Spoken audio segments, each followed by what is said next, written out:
Усім прывітанне, з вами Зміцер Лукашук і як звычайна ў гэты дзень і ў гэты час у нас у эфіры праграма Гендер Гэп і яе вядучая экспертка, ну і ўвогуле галоўны чалавек на гэты час у гэтай студыі, гендерная даследчыца Ірына Сідорская. Добрый дзень, спадарня Ірына. Добрый дзень, дзякуй.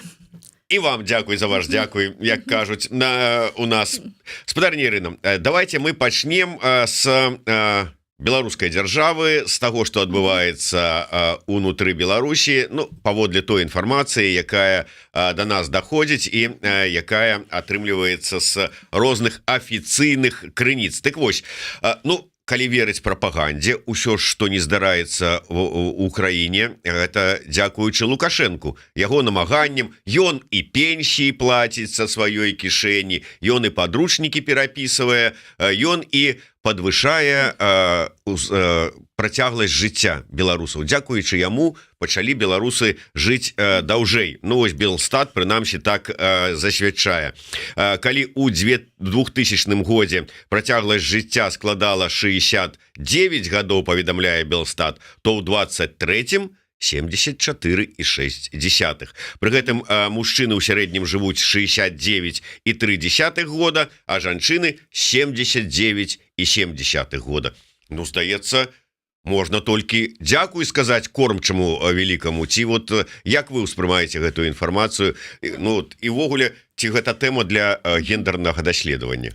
Гэта, безумоўна, тэма для гендернага даследавання. Я значна больш крытычна успрымаю гэтыя лічбы, але я разумею, што дзяржава хоча, конечно, маніпуляваць нашай свядомасцю і хоча паказаць, як усё добра.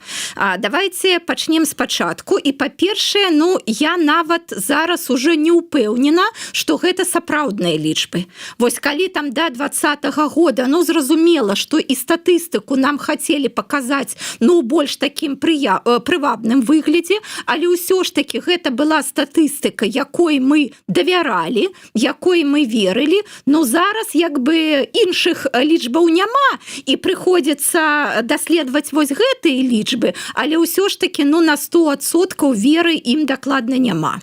Па-другое, што б я сказала, глядзіце, як бы норма выдаецца за нейкую перавагу, за нейкае дасягненне і гэтак далей. Ну, зразумела, што раней людзі жылі, меншая працягласць жыцця была, а зараз яна павінна быць больш працяглай. Ну, канешне, за 24 гады, ну, яна як бы, ну, само сабой яна павінна стаць больш працяглай. Гэта норма, гэта тое, што павінна быць. А нам паказваюць гэта як нейкае дасягненне.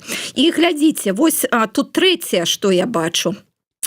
А беларуская дзяржава перастала параўноўваць Беларусь з іншымі краінамі і перш за ўсё з краінамі-суседкамі. Яна стала настолькі зачыненая, што яна толькі гаворыць, што вось у 2000 годзе было так, а ў 2023 у нас па-іншаму. Але давайте скажам, якія цифры, якія лічбы, ну, напрыклад, у Літве, у Польшы, у еўразвязе і гэтак далей. Калі беларуская дзяржава гэтых лічбаў не называе, то гэта не таму, што яна не ведае, якія гэта лічбы, а гэта тыя лічбы, якія паказваюць, што на самой справе нам нічым ганарыцца, ну, няма чым нам ганарыцца, няма чым беларускай дзяржаве ганарыцца. Бо, ну, зразумела, у Літве больш высокая працягласць жыцця на 2 гады, у Польшы на 4 гады.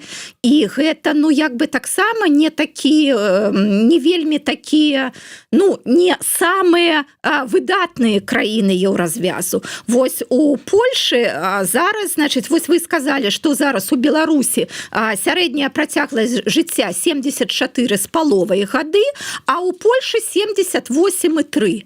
Амаль на 4 гады. Так Польша, яшчэ раз, гэта вялікая краіна, не такая сацыяльна аднародная, як Беларусь. У Польшы вялікі аграрны сектар. Людзі там жывуць не ў такіх добрых умовах, як у горадзе. І як бы, ну, калі мы ад Польшы адстаем зараз на 4 гады, гэта, ну, а стартавыя-то умовы у нас былі аднолькавыя, і нават, як бы можна сказаць, што ў Беларусі было гэта прасцей, у ўсё. Таму гэта наадварот, гэта паказчык таго, што жывем мы зусім не тая працягласць жыцця, якая магла быць. А у сярэднім у еўразвязе гэта 81 з паловай гадоў. Вось яшчэ раз, краіны еўразвязу 81 з паловай, а у Беларусі 74 з паловай. 7 гадоў розніца. Так на самой справе як бы вельмі добра ўсё ў гэтым калектыўным захадзе.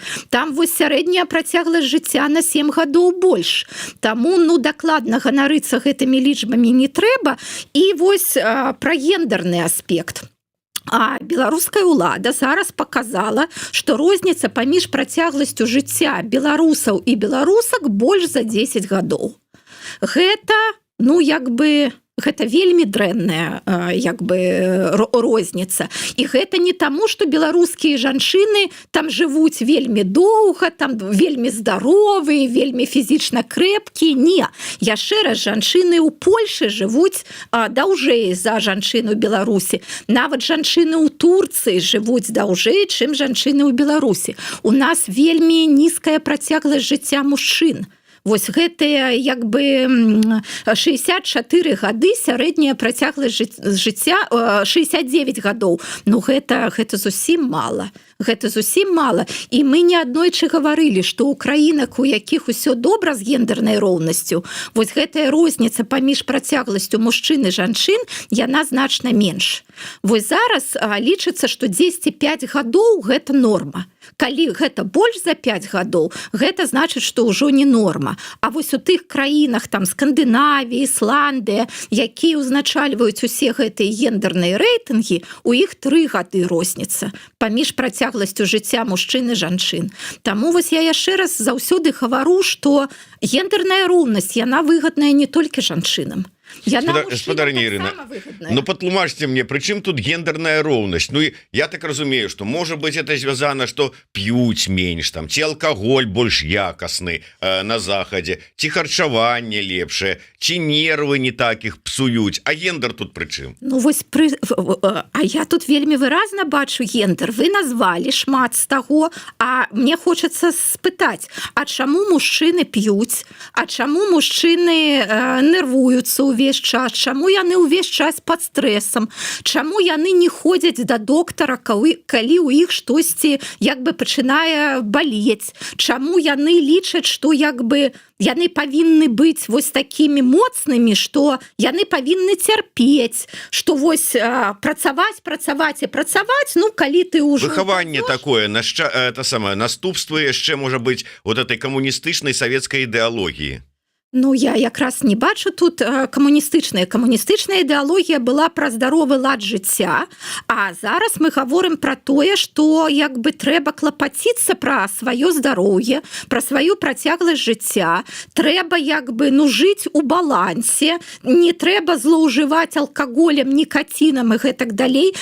Я тут ужо называла лічбы не адзін раз, давайте скажам, якая розніца паміж спажываннем алкаголю жанчынамі і мужчынамі ў Беларусі. І, напрыклад, па курэнню таксама вельмі вялікая розніца і, зразумела, не на карысць мужчын. Гэта, вось я пра што і гавару, калі працягласць жыцця у мужчын на 10 гадоў менш за жанчын, гэта таму, што ў грамадстве існуюць устойлівыя сістэмныя фактары, якія разглядаюць жыццё мужчыны як неважнае, некаштоўнае, што мужчына гэта такі расходны матэрыял, які павінен бараніць радзіму, які павінен працаваць, забяспечваць, і калі ўпадзе, тады пахаваем. Гэта вот тое, як па мне, гэта тое, што яшчэ наступства вот этой савецкай камуністычнай ідэалогіі, што мужчына, з аднаго боку, пра здароўе, там мы там спорт, а з другого боку расходны матэрыял, які павінен там бараніць краіну, які павінен там пахаць тое самае поле стаханаўскі, не думаючы ні пра што і гэтак далей. З другого боку і да жанчын такое ж стаўленне, што пачынаючы бабы новых наражаюць, працягваючы, што месца на кухні і гэтак далей. І яно, як мне падаецца, да гэтага часу яно ёсць. І нават часам дысбаланс у нейкай свядомасці ў галаве у прапаганды і нават у тых, хто працуе над сацыяльнымі даследаваннямі і апытаннямі здараюцца, калі з аднаго боку ім трэба давесці пра нейкія традыцыйныя каштоўнасці, якія подразумеваюць знаходжанне на кухні, там як там Kinderküchenkirche, а з другого боку і кар'ера вот важна. І вот як это вот ўсё складаецца. А гэта ўжо іншы інструмент маніпулявання грамадствам. Так, я, здаецца, разумею, пра што вы. Было не так даўно даследаванне. Акадэмія навук Беларусі праводзіла, дзе таксама вось пыталі людзей. Там было, значыць, некалькі пытанняў, і першае было, здаецца, ці згодныя вы з тым, што, значыць, дом і сям'я і дзеці – гэта галоўнае прызначэнне жанчыны. І вось, як бы большасць адказала, што так, згодныя. Там 2/3, здаецца, 67%, менавіта вось так і сказалі. Але што тут таксама трэба некалькі такіх дысклеймераў зрабіць. Па-першае, калі праводзяцца сацыялагічныя пытанні, людзі ўсё ж такі гавораць не тое, што яны насамрэч думаюць, а тое, што яны лічаць гаварыць правільным. То, што сацыяльна прыемлемае, то, што вось як бы падзяляецца іншымі. У таталітарных дзяржавах гэта наогул на 100% так, но нават у дэмакратычных краінах людзям складана як бы выказаць тое меркаванне, якое як быццам супярэчыць большасці. І таму, зразумела, у Беларусі там некалькі гадоў ужо гаварыцца пра гэтыя традыцыйныя сямейныя каштоўнасці, традыцыйныя славянскія каштоўнасці, гэта, рыторыка такая галоўная. І зразумела, што 2/3 гавораць так, на самой справе мы згодныя, там сям'я і дзеці галоўнае прызначэнне жанчыны. Вось я заўсёды думаю, што тады як бы вось якія тады пачуцці ў тых жанчын, якія хацелі б мець сям'ю, которые хацелі б нарадзіць дзяцей, но ў іх гэтага не здарылася ў жыцці. Там па розных прычынах, гэта можа быць там па медыцынскіх, па нейкіх там, па самых розных прычынах, і вось як бы твая дзяржава кожны раз табе гаворыць, што вось галоўнае прызначэнне ў цябе такое, ты яго не выканала, і тады вось ты нейкая такая непаўнавартасная, такая некарысная для сваёй дзяржавы. Гэта такія жудасныя маніпуляцыі, гэта так вось змяняе сэнс жыцця, не дае там якасці жыцця і гэтак далей. Але глядзіце, нават у гэтых умовах 1/3, там 30% сказалі, што не, мы з гэтым не згодны меркаваннем, што мы так не лічым. А другое пытанне было, вось чаму тут такая маніпуляцыя? А вось ці лічыце вы, што прафесія, кар'ера для мужчын больш важныя, чым для жанчын? І вось там уже атрымалі 50/50. То есть 50% сказали, что так лічым, а 50% не лічым. І вось тут вось як бы ёсць гэтая пастка, у якую дзяржава заганяе грамадзян і грамадзянак. С аднаго боку, як бы беларускі павінны нараджаць, у сем'ях павінны нараджацца дзеці, а з іншага боку, а якая беларуска можа выбіраць на самой справе, ці быць ёй хатняй гаспадыняй і маці, альбо рабіць кар'еру. Няма ў 90, я не ведаю, 98% беларусак няма такога выбару. Бо немагчыма пражыць на одну заработную плату. Нават калі мы возьмем самы такі добры варыянт, вось сям'я маладая, на самой справе там каханне, павага і гэтак далей. І нават калі они вырашаюць, што вось жанчына не будзе працаваць, вось будзем нараджаць дзяцей, выхоўваць там, Ну так, а як яны пражывуць на одну заработную плату? Ну, пакуль яшчэ там дзяцей няма, альбо там, ну, яшчэ ідуць гэтыя выплаты на дзіця да 3 гадоў, ну, можа, тады пражывуць. А калі выплаты скончацца, калі там дзеці пойдуць у школу, трэба будзе там усё купляць, трэба адукоўваць і гэтак далей. Якая вось беларуская сям'я можа, ну, пражыць на одну зарплату? Вось яшчэ раз, гэта, ну, зусім выключэнне. Таму вось дзяржава што хоча? С аднаго боку яна хоча навязаць вось гэтае тое, што вы павінны нараджаць, тое, што вы павінны займацца сямейнымі справамі, а з іншага боку, так вы ж працаваць павінны. Няма вось гэтага выбора. То есть вы павінны працаваць. І таму вось і навязваецца такая мадэль, мне здаецца, вось гэта Вольга Шпілеўская, якая мір, значыць, кіруе, і якая кіруе вось гэтай жаночай арганізацыі, Беларускі саюз жанчын. Яна ж, мне здаецца, гэта яна сказала не так даўно, што мы не феміністкі, маючы на ўвазе беларускіх жанчын, але мы... як яна сказала, не феміністкі, але мы, ну, вось забыла зараз гэта, эмансіпаваныя. Да, вось мы не феміністкі, але мы эмансіпаваныя. Вось у гэтым даследаванні Акадэміі навук, вось я гэта таксама гэта выразна бачу, што з аднаго боку мы як быццам не феміністкі, вось для нас традыцыйныя сямейныя каштоўнасці гэта галоўнае, а з іншага боку, канешне, мы атрымліваем адукацыю, мы вельмі так працуем адказна, мы робім кар'еру, бо, ну яшчэ раз, а па-іншаму немагчыма пражыць. Угу. Ну да, по прынцыпу я не антисеміт, просто я габрэяў не люблю, да? І тут таксама некае раздваенне. Наадварот, да, тут трэба і адно і другое рабіць. Вось дзяржава хоча, каб беларусы і беларускі рабілі адно і другое. Давайте мы яшчэ закранем у Беларусі некалькі тэмаў, так паступова перайдзем. Па-першае, да вось гэтага зараз выбарчага шоу, які ладзіцца, і зарэгістраваныя усе вось гэтыя нібыта кандыдаты ў прэзідэнты, у тым ліку Канапацкая.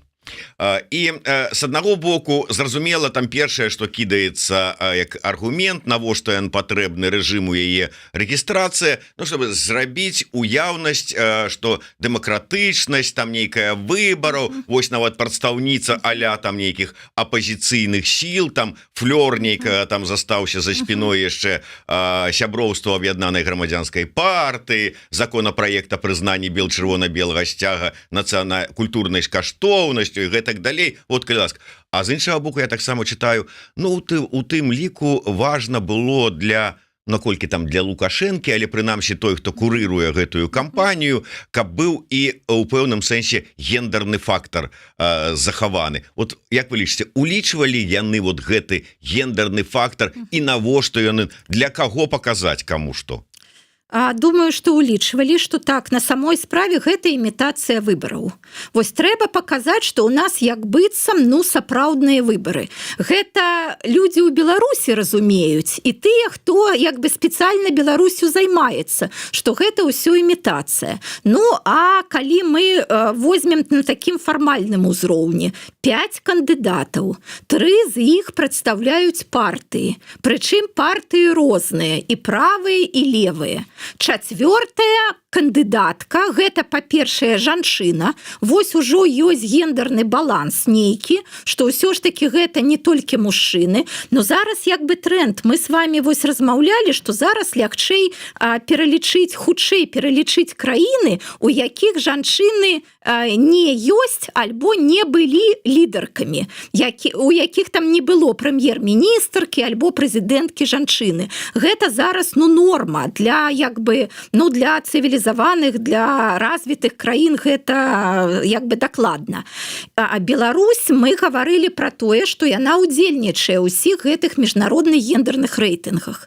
І глядзіцца там яшчэ досыць добра. Яна там 10 на 40-вым месцы. Гэта 200 краін. Ну, як бы гэта не дрэнна. І я думаю, што таму, што ўсё ж такі, ну, з кім зараз як бы Беларусь на афіцыйным узроўні супрацоўнічае, з якімі арганізацыямі? Гэта Арганізацыя Аб'яднаных Нацый, ну, вось штосьці такое. І вось менавіта для гэтых арганізацый, ну, як бы гэта і робіцца, вось для гэтых міжнародных рэйтынгаў. Каб паказаць, паглядзіце, у нас як бы ўсё добра, вось у нас ёсць жанчына сярод кандыдатак. Зразумела, што яна там не тое, што не набярэ чагосьці. Да, і такім чынам, як бы вось як вы зараз і сказалі, Канапацкая у адрозненні нават ад гэтых траіх мужчын, у яе такая падвойная функцыя. Яна з аднаго боку як быццам апазіцыянерка, а з іншага боку яна жанчына. Вось паглядзіце, у нас усё добра. Вось гэтыя мужчыны трое, яны, ну хто? Яны як бы кіраўнікі сваіх партый. Гэта важна, але гэта адна функцыя. А вось у яе як бы цэлых две.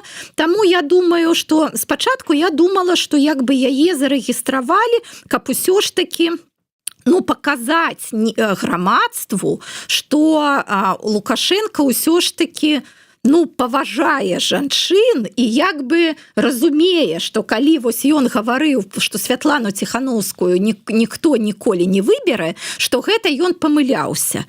Але калі ж ён жа ўжо нагаварыў шмат у гэтай выбарчай кампаніі пра жанчын, чаму ён жа ў чарговы раз сказаў, што жанчына не можа стаць.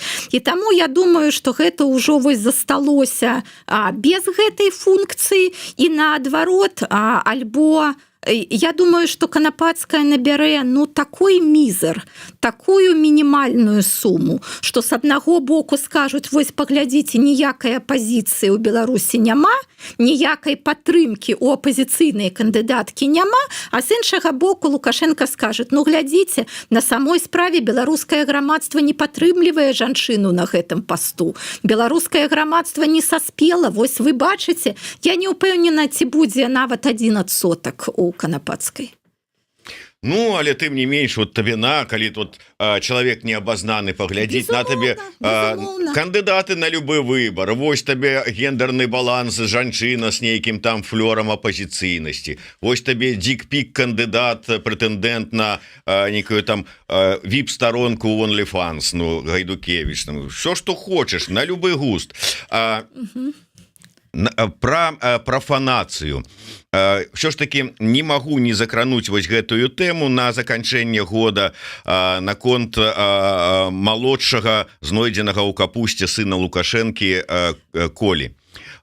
Тут вот шмат развагаў ідзе пра тое, што ўсё ж таки ён адрываецца ад бацькі, ён набывае нейкую суб'ектнасць, ці яго зараз ужо з гадамі просто уключылі ў абойму і выкарыстоўваюць на карысць Лукашэнкі, сям'і і вось гэтага ўсяго. Што раней ён как бы дзесьці увогуле там быў на задворках, там ездзіў з бацькай, дзе там толькі магчыма, потым, правда, Шпіц пачаў гэтую функцыю выконваць, але там галоўны апазіцыянер у нашай сям'і. А тут цяпер ужо там ўсё за раялем, за бацьку, там вот на канцэртах усе справы. Як вы ацэньваеце это ўсё? Я думаю, што калі Коля был дзіцём, на самой справе ён быў інструментам, які паляпшаў імідж яго бацькі. Безумоўна, гэта было зроблена спецыяльна. З аднаго боку, я думаю, што гэта парада нейкіх такіх абазнаных у паліттэхналогіях людзей, можа таго самага лорда Белла, які вось там у 2008 годзе, здаецца, гэтым займаўся. Но вось менавіта ж тады прыкладна Коля і з'явіўся. А з іншага боку, я думаю, што Лукашенко на самой справе любіць свайго малодшага сына, і гэта было бачна, і гэта, рабіла яго вобраз Александра Лукашэнкі больш такім чалавечым, больш такім, блізкім да людзей, больш прывабным.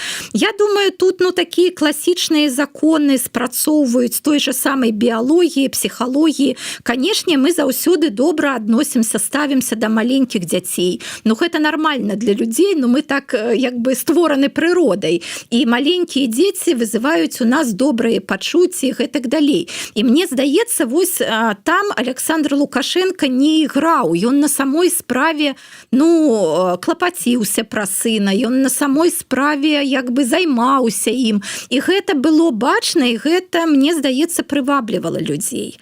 Але потым, канешне, калі мы сталі бачыць Колю на афіцыйных мерапрыемствах, дзе дзецям ні ў якім разе дзеці не павінны быць, гэта ўжо стала такім момантам, які зусім не датычыць да дэмакратыі, а датычыць да монархічных рэжымаў. Вось калі бы там возьмем нейкую каралеўскую сям'ю, там я не ведаю, у Іспаніі, у Великабрытаніі, у там арабскіх краінах, канешне, там нармальна паказваць дзяцей, якія там разам са сваімі бацькамі прысутнічаюць на ўсіх гэтых урачыстых мерапрыемствах. Бо яшчэ раз, гэта монархічная дынастыя. Што датычыць дэмакратычных лідараў і лідарак, яны могуць паказаць сваіх дзяцей, але толькі, вельмі так гэта будзе абмежавана, і гэта, будзе, альбо там, я не ведаю, інаўгурацыя, альбо, можа, нейкае свята. Вось такое, як зараз. Но на Божае нараджэнне, на Новы год, зразумела, мы можам пабачыць вось дзяцей разам там з прэм'ер-міністрам, альбо прэм'ер-міністркай, прэзідэнтам, альбо прэзідэнткай. Гэта нармальна, але ніхто з заходніх лідараў і лідарак не будзе браць дзяцей яшчэ раз ні на афіцыйныя візіты, ні тым больш, я ўжо не гавару, там не будзе даваць у рукі аўтамат, не будзе браць з сабой у метро, калі там быў выбух, не будзе браць у турму да апазіцыянераў і гэтак далей. Гэта зразумела. Але я думаю, што так, Коля зараз ужо не то маленькае дзіця, гэта дарослы чалавек, яму 20 гадоў, і так, мне таксама здаецца, што на апошнія як бы падзеі з яго удзелам паказваюць, што ён зрабіў свой выбар. А ў яго была іншая магчымасць. Вот усе гэтыя развагі, мне падавалася, пры тым, што вот там маленькі там хлопчык, вот такой вот усі-пусі, што шляху-то іншага не было. Ён быў наканаваны, дастаткова паглядзець.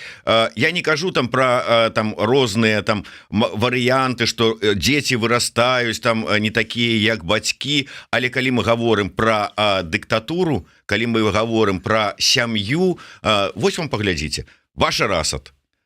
Чалавек вучыўся ў Лондоне, правёў усё там сваё юнацтва за мяжой, вярнуўся, кім ён стаў? Кім Чен Ын. Таксама атрымліваў адукацыю за мяжой, вярнуўся, кім ён стаў. Тут які быў шлях іншы наканаваны? Шмат чым я з вами згодная, канешне, але, напэўна, я так веру у лепшае ў людзей. Я ўсё ж таки думаю, што заўсёды у кожнага чалавека, у кожнай асобы ёсць свой выбар. Вось якія б не былі абставіны, добрыя ці дрэнныя, мы ўсё ж таки валодаем гэтай свабодай волі і можам зрабіць свой выбар. Так, збольшага шлях Колі быў наканаваны, я з вами згодная. І прыклады, якія вы прывозіце, таксама яны сведчаць аб гэтым. Але ўсё ж таки у чалавека заўсёды ёсць выбар. Вось Коля зрабіў, мне здаецца, зараз выбар так на карысць, нават не на карысць там свайго бацькі і бацькоўскай любові. Што ён як бы гаворыць у гэтым інтэрв'ю Белта? Ён же гаворыць не толькі, што ён як бы любіць Александра Рыгоровича як бацьку і які гэта добры бацька. Не, ён гаворыць пра той, які гэта добры лідар, як бы уся сям'я яго падтрымлівае, але Коля больш за іншых падтрымлівае. Ён больш падобны на свайго бацьку у адрозненні там, напэўна, ад сваіх старэйшых братоў. І што ён бы не тое, што нават на 100%, што ён хоча быць такім, як бацька, і ён будзе такім, як бацька. Вось я заўсёды абазначаю Александра Лукашенко як лідара нават не учорашняга, а позаўчорашняга дня.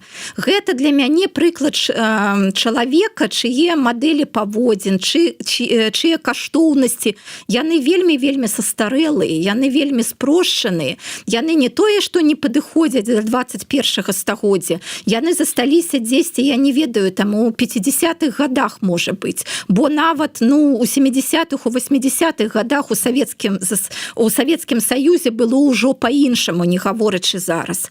А вось Коля, ён як бы сведчанне таго, што такі малады, адукаваны чалавек, я думаю, ён на самой справе адукаваны для свайго ўзросту, і вось ён жа, такі гэты апазіцыянер у сям'і, што ён як бы ў адрозненні ад бацькі там карыстаецца сацыяльнымі сеткамі, што ён там шукае інфармацыю ў розных крыніцах, і вось ён гаворыць публічна, што ён такі ж, як яго бацька. Гэта паказвае, што як бы вось такая адукаваная, таленавітая моладзь, яна на баку Лукашэнкі.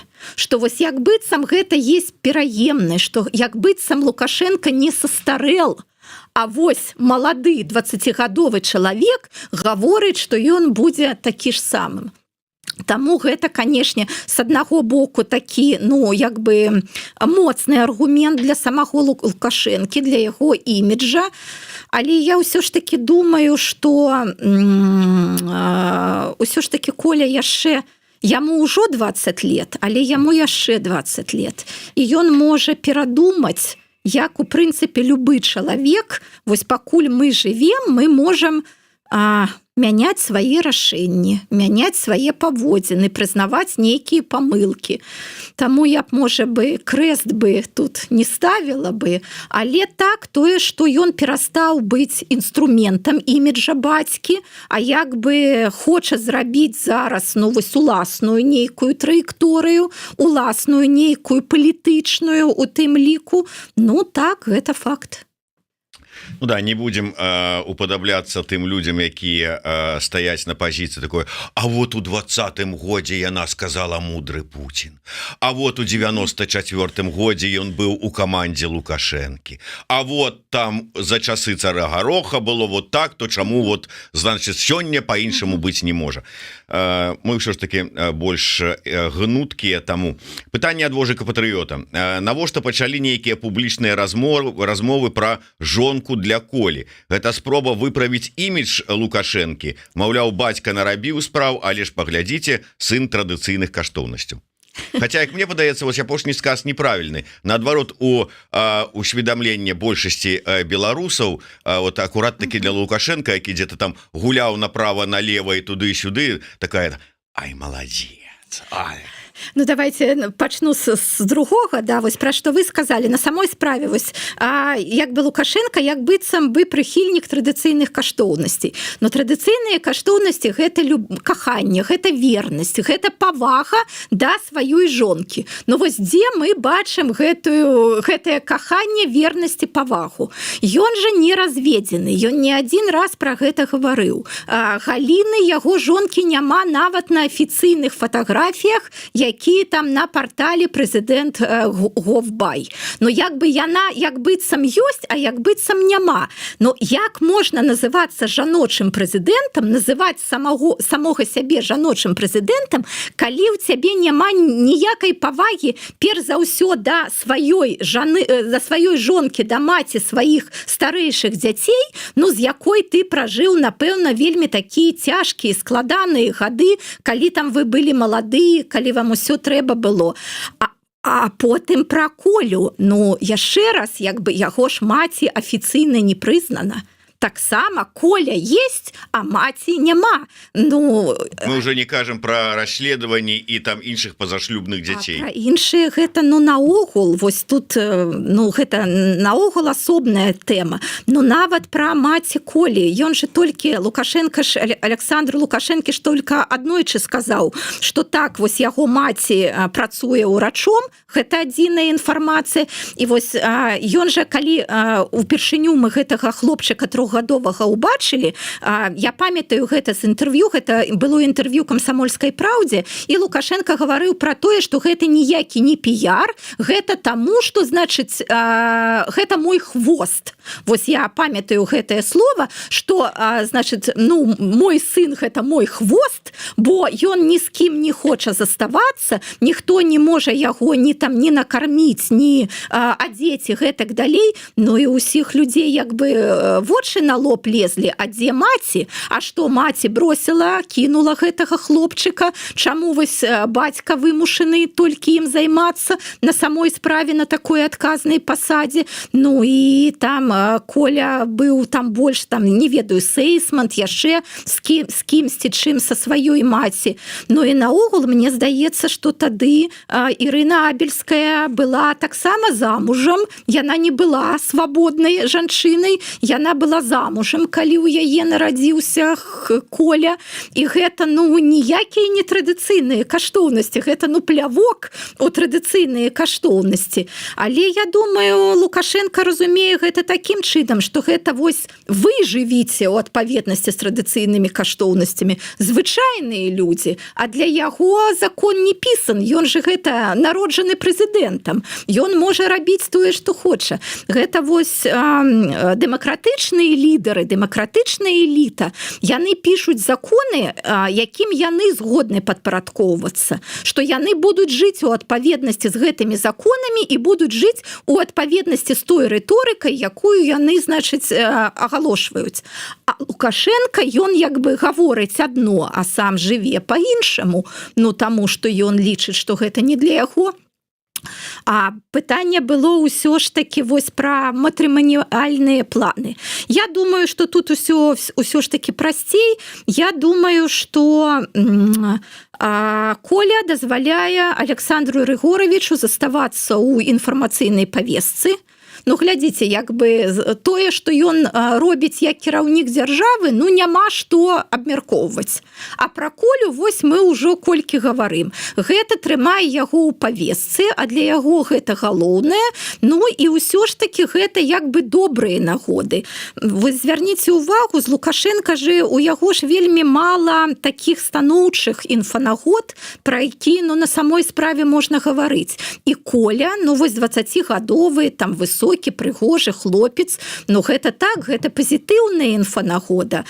Ну, што вось пазітыўнага у Лукашэнкі? Коля, шпіц-умка, была вось гэтая касманаўтка Марыя Васілевіч, таксама была такая пазітыўная нагода, а іншага ж ніякага пазітыва няма. Ён же там з усімі як бы пасварыўся, вакол яго ворагі, усе, значыць, хочуць разарваць на кавалкі Беларусь. Няма ніякай пазітыўнай павесткі, а вось гэта адзінае. Ну і давайте на завяршэнне у другі бок троху паглядзім, каб не казалі, што мы там толькі там іншае нешта дрэннае бачым, а як это кажуць, у сваім воку бервяна не заўважылі. Сітуацыя, якая здарылася непрыемная з дэлегатам каардынацыйнай рады і актывісткай дзяўчынай, які вот, ну, нібыта паводле яе аповедаў, ну і паводле сведчанняў яе збіў. У гэтай сітуацыі как бы зразумела, перш за ўсё звароту паліцыя завяла адпаведную справу, але узнікла далейшая працяг гэтай тэмы у тым сэнсе, што, ну, ўсё ж такі чалавек не просто там нейкі з вуліцы.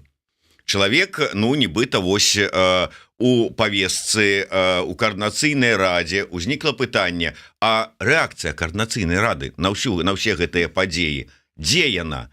Ну, нібыта там створаная нейкая там камісія, там па этыцы, нібыта нешта разглядаюць, але колькі дзён прайшло, нідзе ніякіх ні заяў, ніякай афіцыйнай рэакцыі, а абмеркаванні, якія ёсць там у чатах унутраных як каардынацыйнай рады, там, і скажем, у чаце толькі рэфарматары і рэфарматаркі, ну, такое, шмат тэмаў. Ну і, да прыкладу, узнікае такая тэма, а пры чым тут ввогуле каардынацыйная рада?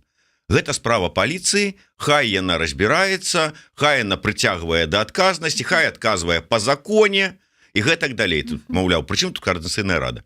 Як вам бачыцца ўся эта сітуацыя і роля структур дэмакратычных? Можа, размову-то не толькі пра Координацыйную раду, можа, варта было б чакаць нейкай рэакцыі і ад офіса Святланы Ціхановскай, і ад аб'яднанага пераходнага кабінета, і проста ад грамадзянскай супольнасці.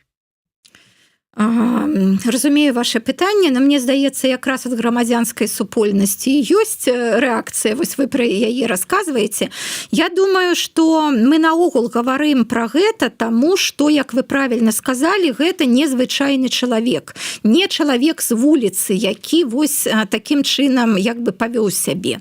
Вось чаму мы да гэтага абмяркоўвалі Колю Лукашенко і Александра Лукашенко. Можна ж таксама сказаць, а вось вы там займаецеся абмеркаваннем прыватнага жыцця, прыватных спраў і гэтак далей. Вось вы абмяркоўваеце, ну, там, якія рашэнні Александр Лукашенко прыняў. Но Александр Лукашенко, як бы, гэта кіраўнік дзяржавы, гэта выбарная пасада, і таму мы гэта абмяркоўваем, таму што гэта незвычайны чалавек, не прадстаўнік нейкай такой шэраговай прафесіі, не проста там наш сусед і гэтак далей. Гэтаксама чальцы Координацыйнай рады, ну, гэта таксама же, гэта галіна ўлады, гэта людзі, якіх мы выбіралі, прычым з вялікай рызыкай для сябе. Я маю на ўвазе перш за ўсё людзей, якія рабілі гэта, знаходзячыся ў Беларусі. І, канешне, яны як бы, ну, вправе патрабаваць ад чальцоў Координацыйнай рады справаздачы, у тым ліку вось у такіх паводзінах. Яшчэ раз, тое, што можна як бы дараваць альбо не дараваць, прапусціць па-за ўвагай для прадстаўніка, для звычайнага чалавека, немагчыма для прадстаўніка ўлады, для прадстаўніка там протапарламента і гэтак далей. І вось мне, напрыклад, вельмі падабалася, што менавіта Координацыйная рада, праўда, іншага склікання, яна ініцыявала гендерныя квоты. І я сказала, гэта вельмі добра, яны паказваюць добры прыклад. Так вось, мне хочацца, каб яны і зараз паказвалі добры прыклад, што вось як бы здарылася такая сітуацыя, вось яны гэтую сітуацыю абмеркавалі і выпусцілі вось такую заяву, вось такое інфармацыйнае паведамленне, каб гэта было празрыста, каб гэта было зразумела і каб мы ўбачылі пазіцыю. Бо інакш, ну як бы, інакш тады як сітуацыя, што з Беларусі, з лукашэнкаўскай Беларусі мы з'ехалі, а лукашэнкаўская Беларусь нас не з'ехала. Вось як Лукашенко разглядае гвалт як сродак узаемадзеяння, як сродак падпарадкавання, так аказваецца і як бы частка прадэмакратычнай супольнасці таксама разглядае гвалт як сродак узаемадзеяння. І мне здаецца, трэба, ну, сказаць, што гэта не так, што мы не хочам такімі метадамі як бы узаемадзейнічаць, і мы гэта рашуча абвяргаем. Ну і нават вось як бы сёння сачэльнік, Раство будзе. І гэта ж таксама, вось я не рэлігійны чалавек, але для мяне гэта менавіта дата, якая асацыюецца з любоўю, з узаемапавагай, з даверам, а не з гвалтам. Но як бы хрысціянская рэлігія гэта пра тое, што мы не павінны гвалтам чагосьці рабіць. Мы павінны, ну, адносіцца да іншых так, як мы б хацелі, каб адносіліся да нас. Гэта рэлігія любові, рэлігія ўзаемапавагі. І вось давайце менавіта такія каштоўнасці мы ў прадэмакратычным асяроддзі будзем як бы замацоўваць, будзем пра іх гаварыць. Ну, спадарня Ірына, гэта ўсё вельмі так прыгожа, дзесьці нават пафасна, а рэальна, вот што ў дадзенай сітуацыі можна зрабіць? Мы там шмат гаварылі пра інстытут рэпутацыі, яго адсутнасць і гэтак далей, а ў той жа час, ну вот што, вот рэальна? Асабліва на фоне, вот я ведаю, што вы чыталі каментары як пад артыкулам на нашай ніве. Ну, на жаль, вот вы не чыталі там сайт тэлеграм-рэфарматару, але там таксама хапае вот рознага, скажем прама. Вот што? якое выйсце? Ну мне здаецца вы хочаце нейкай чароўнай палачкі вось чтоб зрабіць штосьці адно і праблему вырашыць вось гэта праблема гвалту дакладна з дапамогай чароўнай палачкі не вырашыцца гэта патрабуе шмат часу шмат намаганняў і тое што мы яе абмяркоўваем у нашай перадачы мне здаецца гэта таксама наш унёсак у яе вырашэнне што можа зрабіць каардынацыйная рада перш за ўсё абмеркаваць вы сказалі што як быццам гэтую ёсць сабралася камісія пра штосьці гаварылі ну вось выпусціць нейкае інфармацыйнае паведамленне нейкую заяву пра тое што мы рашуча асуджаем гвалт што гэта не наш метад што мы гэта будзем абмяркоўваць што мы будзем ладзіць спецыяльныя там нейкія мерапрыемствы нейкія праграмы ну не ведаю прыйдуць да прыклад на еўрарадыё пагавораць штосьці зробяць для не ведаю для ахвяр гвалту там хатняга сексуалізаванага штосьці зробяць пра тое каб не было гэтага віктым-блеймінгу ну тут шмат чаго можна зрабіць але дакладна вось гэтай чароўнай палачкі вось зрабі штосьці адно і праблема вырашыцца не но вы правильно сказали давайте як бы паказваць які дрэнны Лукашенко якая дрэнная зараз улада мы тут усе з гэтым згодны на 200%, але давайте на самой справе і не дазваляць сябе вось тое што дазваляе Лукашенко і яго ўлада давайте вось змагацца з гэтым у сябе каб ну вось напэўна для нас гэты складаны час ён для гэтага каб мы з сябе Лукашенко выцягнули.